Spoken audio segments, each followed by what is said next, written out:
I was still holding my coffee when it happened. Lukewarm, black, bitter, just like the room. "Let's toast to fresh leadership," my boss said, already halfway drunk on the sound of his own voice. He waved his champagne flute like a royal scepter, the bubbles catching the flickering overhead light in a way that felt staged. "My nephew, Cole, will now oversee business strategy." Cole, 25, going on TikTok guru, gelled hair, Patagonia vest, and that smug, wide-eyed look of someone who's never been punched by a missed payroll deadline. His first major contribution to the company? A slide deck full of AI buzzwords and a 5-minute speech about shaking up the legacy mindset. Meanwhile, I'd just closed our largest Q4 deal to date, $4.8 million in renewals with expansion into 3 new markets. No applause, not even a nod. Just Cole, grinning like he invented consulting, and my boss holding court like it was all part of some master succession plan. "Fresh leadership," he said again, like we were supposed to clap. I didn't. Neither did half the room. I caught Amanda, our lead financial analyst, blinking hard behind her glasses like she was trying not to scream. Jason from legal actually choked on his soda. The new hire, can't remember his name, leaned over and whispered, "Wait, is she leaving?" I wish I could have seen my own face. Cold, steady, unimpressed. Right about here, I should probably remind anyone listening that if you've made it this far and you enjoy stories where the underdog doesn't bark but bites when it counts, don't forget to like the video and subscribe. It helps way more than you think, and it keeps these stories coming. Now, back to the downfall of Nepo Baby Cole. I didn't storm out. Didn't raise my voice. That would have given them too much power. I just walked back to my desk, opened my laptop, and scheduled a single email to go out at exactly 12:03 a.m. January 1st. Subject line, Clause 9. 7 words in the body. No warm wishes. No farewells. Just, per Section 9, I hereby resign. Effective immediately. That's it. Now, if this were a normal resignation, I'd be blacklisted, dragged through HR, maybe even threatened with legal action. But this wasn't normal. Not even close. 5 years ago, when I joined Avidara Group, I brought 3 clients with me, clients I'd built over a decade in consulting. Avidara wanted scale. I gave them traction. But I wasn't naive. Buried in my contract, on page 39 under a subsection no one ever reads, was a clause that took me 6 months of negotiation to get. Clause 9, the non-compete exception rider. It stated, in plain legalese, that if I was ever structurally demoted without cause, meaning stripped of authority, budget, or title without clear performance justification, I could walk, immediately, with no non-compete restrictions. And, most importantly, the right to reclaim any legacy clients I had brought to the firm at the start. They all signed it. Back then, the founders were involved. Real leaders, people who read contracts, not just headlines, but they cashed out last year. The new regime? All bark and brunch meetings. Cole's promotion wasn't just insulting, it triggered the exact conditions that made Clause 9 active. And the best part? They didn't even know it. I went home that evening, poured a glass of wine, and queued up my resignation like a firework with a timer. I didn't tell anyone, not even my partner. Just sat there on the couch, watching the countdown on TV. At midnight, people screamed, popped corks, kissed their lovers. I didn't move. I waited 3 more minutes. At 12:03 a.m., my email sent. The quietest mic drop in corporate history. The first time I mentioned a contract writer to the founders, one of them actually smirked. "You think we'd pull something shady after what you're bringing us?" he said, like I was the one being paranoid. But paranoia is just pattern recognition with a longer memory, and mine's damn near photographic. 5 years ago, Avidara was a boutique firm with good ideas, 0 infrastructure, and a pitch deck so thin you could fold it into an origami excuse. They wanted legitimacy. I had it. 3 enterprise clients who trusted me enough to follow me through fire. Healthcare, logistics, and a national retail chain with 72 locations. I'd cultivated those accounts over a decade, built everyone from cold calls and backroom deals to multi-year contracts with 6-figure retainers. Avidara needed traction, and I was the boots on the ground. They made a generous offer. I made one demand: protection. The clause was my insurance policy. Paragraph after paragraph of cleanly structured legalese that boiled down to this. If they ever tried to sideline me, I could walk. Not only that, I could take my original clients with me, no questions asked, and their hands would be tied behind their backs. But it had to be worded right. No vague, bad faith arguments, no loopholes. So I called in a friend, Jason, a contract lawyer I trusted from my Deloitte days. We worked it for weeks. Page 39 under Client Rights and Exit Pathways. Clause 9. In the event of a structural demotion, defined as any reduction in role, authority, title, or access without documented performance cause, the non-compete agreement shall be nullified, and legacy clients identified in Appendix C shall revert to original consultant custody upon resignation. It was long, dense, legally airtight, and nobody noticed. The original leadership skimmed the front pages, saw the mutual benefit, and signed off without question. Jason flagged it for internal legal, probably the only one who read the fine print. But no one upstairs ever thought they'd need to revisit it, especially not once I started delivering results. And I did deliver. The 3 accounts I brought in scaled into 10. I opened up new verticals in sectors they hadn't touched, grew revenue by 240% in year 2 alone, and I never asked for special treatment. No vanity titles. No corner office, just the tools I needed and the respect I earned. Then the founders left. One by one, they cashed out, bought vineyards, or joined advisory boards somewhere warm. The replacements were all posture and privilege. The new CEO was big on vision statements and LinkedIn posts about disruption. He hired his golf buddy as head of marketing. Then came Cole, his sister's kid, fresh out of undergrad with a certificate in digital strategy and 0 scars from the field. And somehow, that was who they wanted leading business development. I watched it happen in slow motion. Strategy calls I used to lead, now handled by Cole. Budgets I fought to protect, now realigned for new initiatives. My name was quietly dropped from pitch decks, proposals, even client welcome materials. That smirk from my boss during the toast? That was the signal. He thought he'd buried me under office politics and family favors. But you can't bury someone who already wrote their escape route in permanent ink. Clause 9 had just matured, like a bond that hit its payout window, waiting for one fool to trigger it.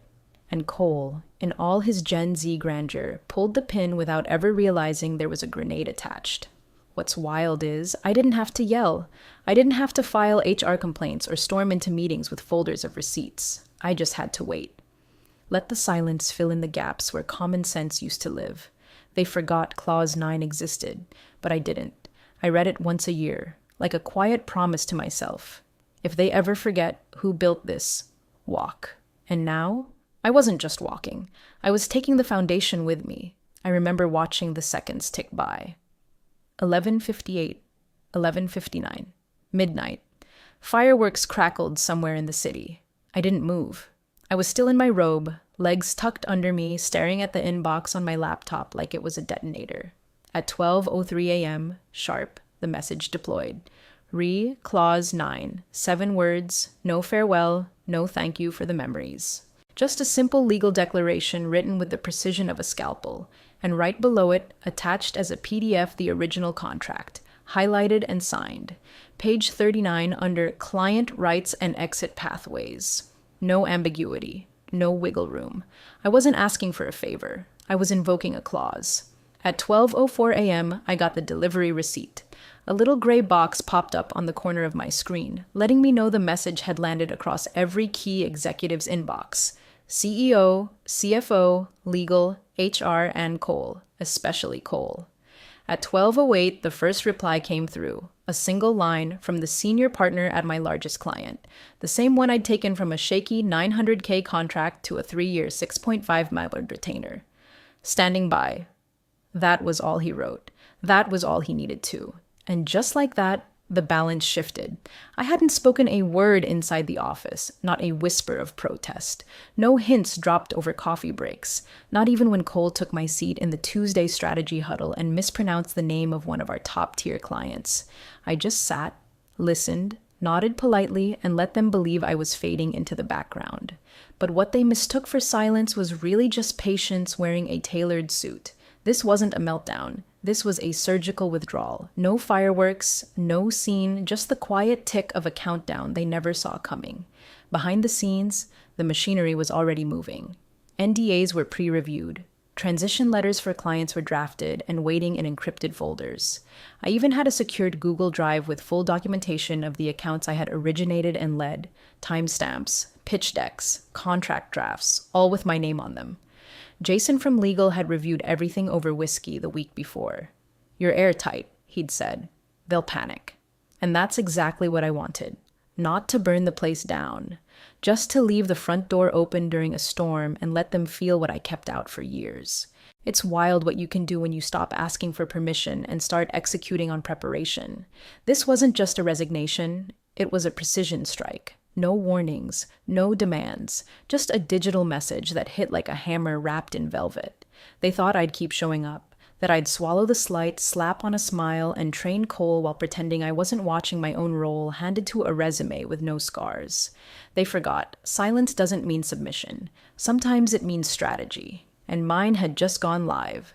By 6:37 a.m., my email had been forwarded 12 times. I watched the thread grow like a slow-motion car crash, CC lines stretching longer with every legal handoff. One subject line stuck out. Clause 9. Did anyone authorize this? No greeting, no context, just sheer panic from someone realizing they'd opened a door they didn't know existed. I imagine it like this. While the rest of the city was still nursing headaches and half-drunken regrets, the legal team at Avidara was flipping through archived PDFs, cross-referencing internal access logs, and calling in favors from paralegals who hadn't even had their first coffee. Because Clause 9 wasn't a rumor, it was real, signed, indexed, digitally time-stamped, and now it had teeth. By 8:02 a.m., HR chimed in with a confused, almost pitiful, "Was this discussed with leadership prior to submission?" The head of operations responded at 8:19, "We didn't demote her. We elevated Cole." Jason from legal, bless his sarcastic soul, replied exactly 3 minutes later with a screenshot of the clause, highlighted in yellow, and the note, "Intent is irrelevant. Structural change is sufficient." I sipped my second cup of coffee and watched them eat each other. At 9:12, someone tried to trigger a soft recall of the resignation email. A desperate move. The kind of thing that screams, "We don't understand what's happening, but maybe if we click hard enough, it'll go away." By 9:54 a.m., my phone buzzed. CEO. First call. Declined. 9:56. Again. 9:57. A text. "We'd like to connect today to discuss a possible resolution." No signature. Just corporate dread pretending to be polite. By 10:00 a.m., I imagine him barefoot in his kitchen, hair still damp from a rushed shower, pacing in circles while someone at legal explained to him what a structural demotion meant, and how promoting your sister's kid over a woman who brought in nearly 40% of your book wasn't just bad optics. It was actionable. I didn't pick up.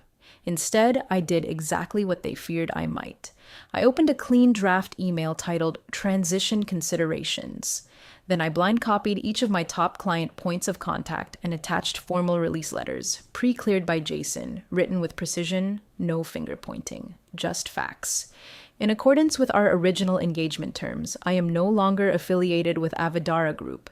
If you'd like to continue our strategic work uninterrupted, I'd welcome a direct conversation about next steps. That was it. No smear campaign, no bridge burning, just a calm, dignified shift. Each letter signed with my full name, each one loaded with more influence than anything Cole had ever typed on his shiny MacBook. And with those clicks, the real shift began. Because contracts are just promises dressed in armor, and mine were marching. I didn't send a company-wide announcement. I didn't argue about who deserved what.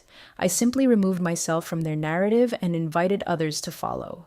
Some ghosts don't rattle chains. They send certified mail.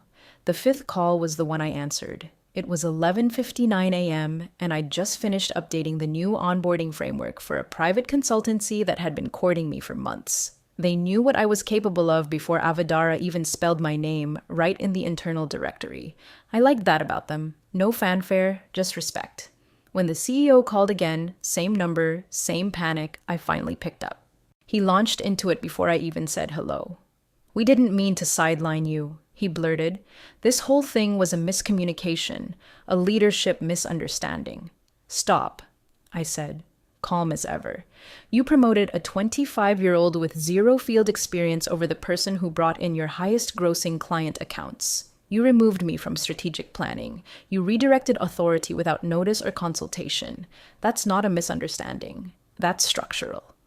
He didn't reply for a second. I heard him swallow hard on the other end, the kind of pause where a man realizes he's standing knee-deep in a trap he helped build. Clause 9, I continued, is very clear. Structural demotion voids my non-compete. As of this morning, I've taken the appropriate steps to notify my clients. My departure is valid. The transitions are clean. You don't have a leg to stand on, and more importantly, neither does your legal team. Still, he tried to pivot. Listen, I know this is emotional. No, it's contractual, I snapped, cutting through the passive-aggressive smog. You handed my authority to your nephew like it was a Christmas stocking. You made it personal. I just made it legal. Another beat of silence. Then, a shift in tone, one I recognized instantly. Not empathy, not regret, business. The man who once ignored my raise request for 6 months suddenly sounding like he wanted to collaborate again. What would it take, he asked, to buy the clause back? I almost laughed. Almost. You can't buy back foresight, I said. This wasn't written with a price tag. It was built as a contingency for exactly this moment. He sighed. One of those performative exhales executives use when they want you to feel how hard their life is.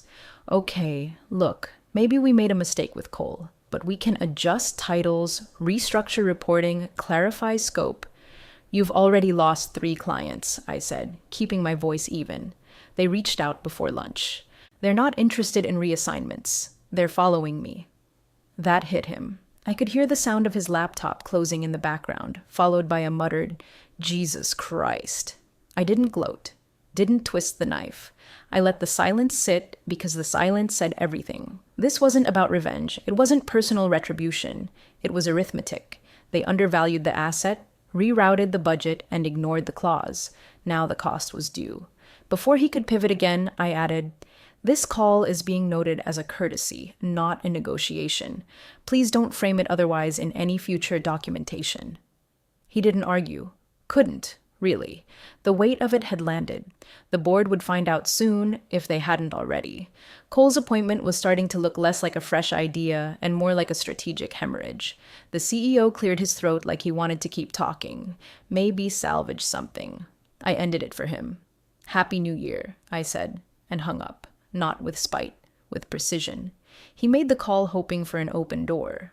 All he found was a locked vault, with his name scratched off the key.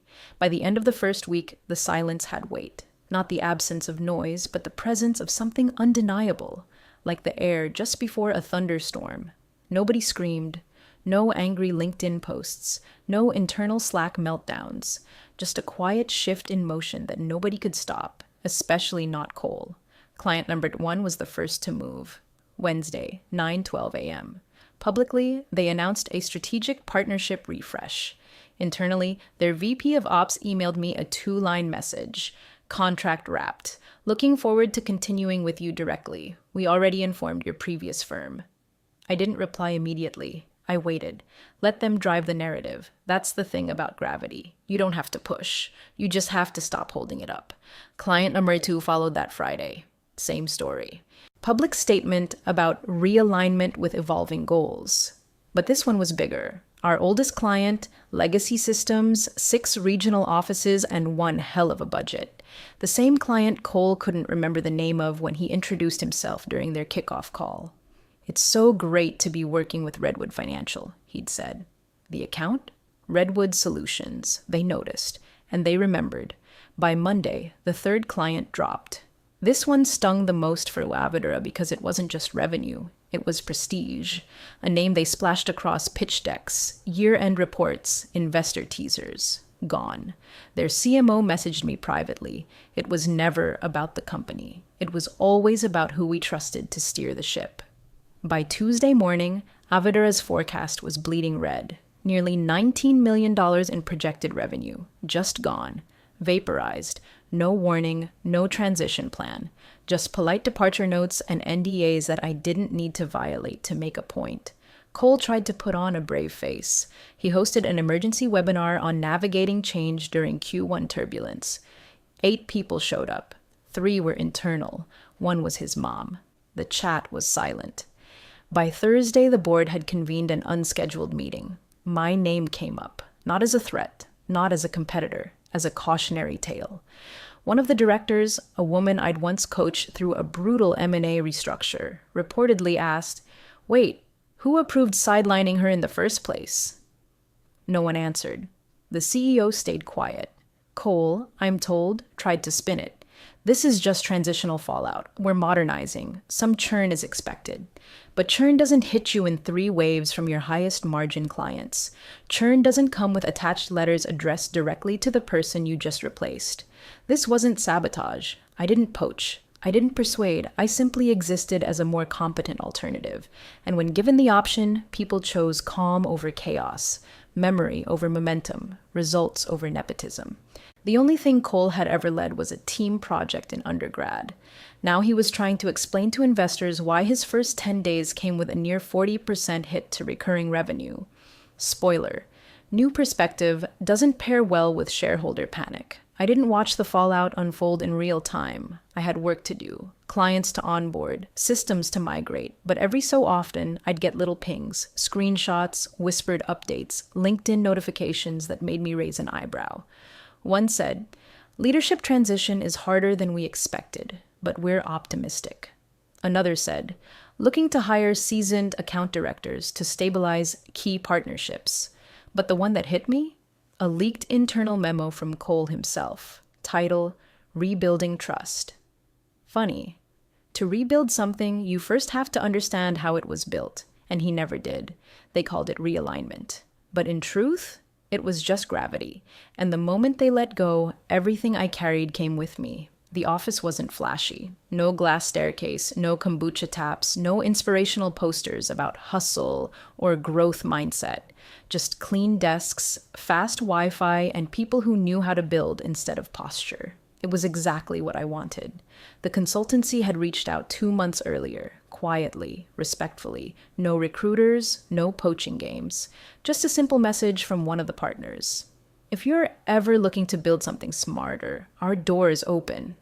They'd watched Avidara spiral into a carousel of slogans and social media strategy fluff, the kind of mess that happens when leadership confuses metrics with meaning.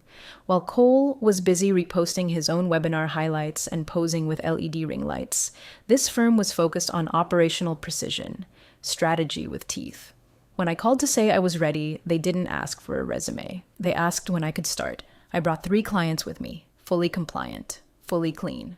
I also brought 2 team members who'd grown tired of being sidelined by Cole's innovation brainstorms that mostly involved sticky notes and misused acronyms. We didn't talk about revenge. We talked about structure, clarity, direction, and more importantly, we talked about the gap Avidara had left wide open, mid-sized companies who needed real strategy, not rebranded fluff from someone who still thought synergy meant a matching hoodie and mood board.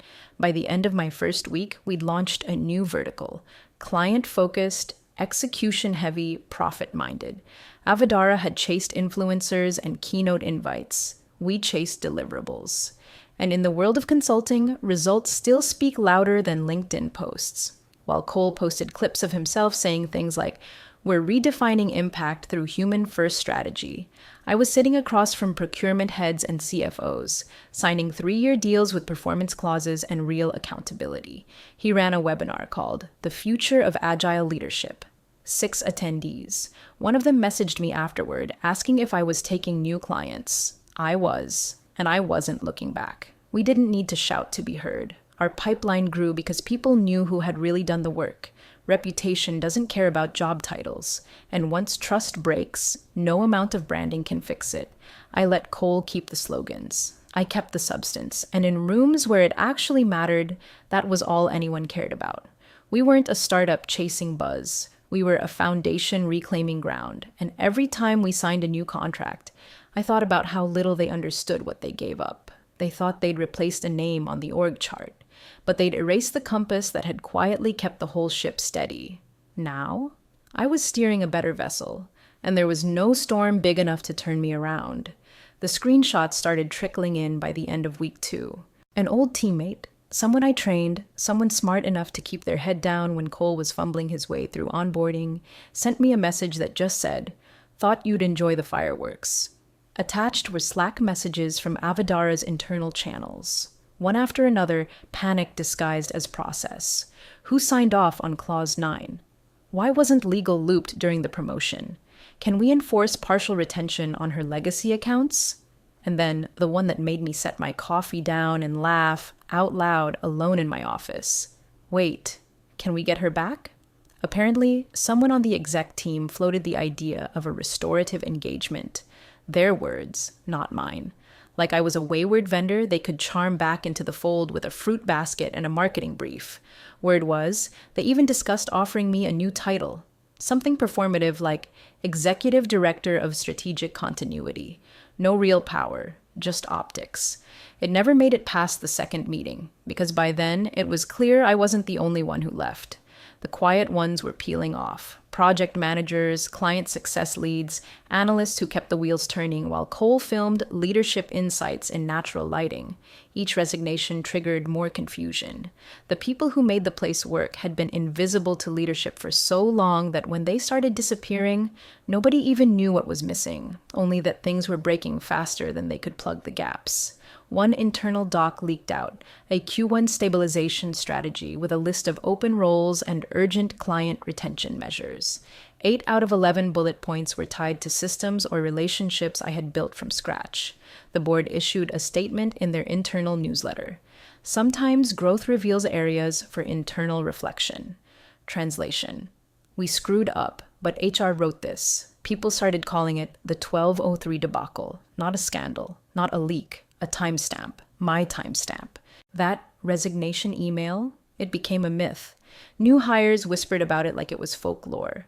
One said she thought it was a system error. Another thought it was a scheduled prank until the first client dropped.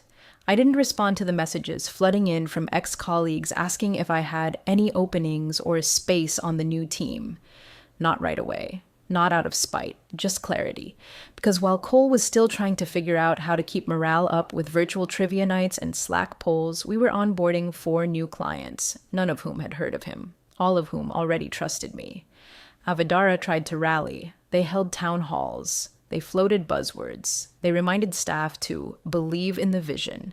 But belief only works when it's backed by something real. And all they had now was echo. No compass, no crew, just a timestamp they couldn't explain and a silence they couldn't fill. The email arrived with a glittery header and too many exclamation points. Quarterly leadership toast, rebuilding together. Theme, clarity through adversity. Sent to a generic list of former and current contacts, probably blasted out without a second glance. But someone forwarded it to me anyway, maybe out of habit, maybe out of some residual wish that I'd care. I didn't. The invite read like a bad campaign slogan trying to patch a bullet wound. There was a photo of Cole grinning next to a quote about transformational grit and a link to RSVP for a rooftop champagne mixer with a sunset gratitude circle. Whatever that meant. I didn't click it, didn't rage, didn't gloat. Just poured myself a glass of something cold and still and watched the sun dip behind the skyline from my new office. One with no nameplate yet, just clean walls and a calendar already full of contracts signed without fanfare.